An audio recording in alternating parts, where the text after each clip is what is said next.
let's see how to count the number of characters in Microsoft Word. So first off, you want to open Microsoft Word.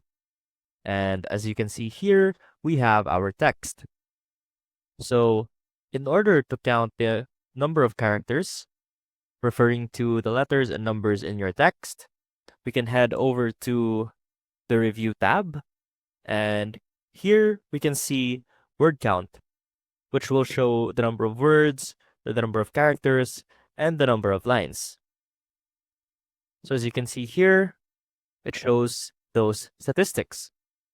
You can also simply highlight one particular line or number of words and click on word count, and that will count the number of words and characters for that particular highlighted text.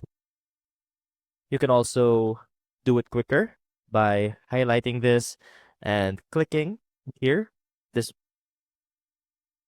particular part in the status bar, and that will also display the word count for your document. And that is how you count the number of characters or words in your Microsoft document. See you soon!